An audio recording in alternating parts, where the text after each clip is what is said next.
Mengenal sosok Peta Lasinrang. Pejuang Bugis yang gagah, berani asal Pinrang. Lasinrang lahir di desa Dolangan, Pinrang pada tahun 1856. Lasinrang adalah tokoh pejuang yang namanya diabadikan di setiap sudut kota sebagai nama jalan, nama gedung, rumah sakit, dan fasilitas umum lainnya untuk mengingat jasa dan perjuangannya.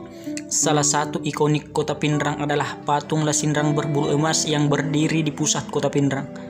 Dalam sejarahnya, Lasinrang selama masa penjajahan tak bisa dikalahkan oleh Belanda. Dialah pejuang yang memimpin para pemuda di Kerajaan Sawito melawan penjajah Belanda. Lasinrang lahir sekitar tahun 1856, dikenal dengan nama Peta Lolo Lasinrang. Ia dilahirkan dari ibu yang seorang keturunan rakyat biasa di sebuah kota kecil bernama Dolangan dan terletak kira-kira 17 km sebelah selatan kota Pinrang. Sejak lahir, Lasinrang memang memiliki keistimewaan. Dadanya ditumbuhi bulu dengan arah berlawanan.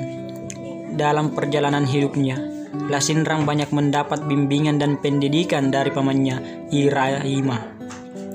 Berkat pamannya itu, Lasinrang tumbuh menjadi seorang pemuda yang berwibawa dan jujur. Dua karakter inilah kelak menjadi tanda yang membawa Lasinrang menjadi seorang pemimpin yang baik. Ketika Lasinrang ke Pamana, Wajo, ia memperhatikan gerak-gerik yang menarik perhatian orang banyak, utamanya Datu Pamana yang kemudian menanyakan asal-usul keturunannya.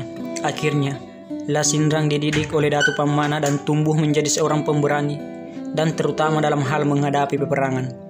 Setelah itu, Lasinrang kembali ke daerah asalnya, Sawito, dan mempunyai dua orang putra, Lakoro dan Lamapanganro.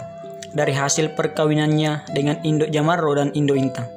Tiba di Sawito, diajaknya kerajaan-kerajaan kecil di sekitar Sawito untuk berperang. Apabila kerajaan tersebut tidak bersedia, berarti kerajaan itu akan berada di bawah kekuasaan Sawito. Dalam waktu singkat, dan terkenallah Lasinrang ke seluruh pelosok negeri. Keberanian, kewibawaan maupun kepemimpinannya menjadi pantutan saat itu. Melihat hal tersebut, akhirnya Lasinrang diasingkan ke Bone. Baru setahun di Bone, ia terpaksa menyingkir ke Wajo dikarenakan membunuh salah seorang pegawai istana di Bone. Selama di Wajo, ia mendapat didikan dari Lajalanti putra Arung Watawo Wajo, yaitu Lakoro Arung Padali yang bergelar Batara Wajo Selatan. Serangan Belanda terhadap kerajaan Sawito semakin hebat.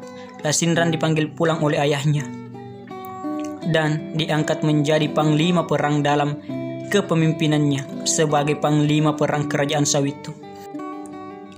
Senjata yang dipergunakannya adalah sapukala atau tapi dan lagejong. Bentuknya sederhana, menyerupai suatu bentuk pusaka yang namanya lasalaga dan diberi nama Jalloe dikarenakan akal bulus Belanda yang menahan ayahnya Datung Sawito dan istrinya Imakang yang membuat Lasinrang menyerahkan diri. Lasinrang menjalani masa pengasingan di Banyumas dan dipulangkan dalam keadaan sakit dan lanjut usia. Lasinrang akhirnya wafat pada tanggal 29 Oktober 1938 dan dimakamkan di Amassangan.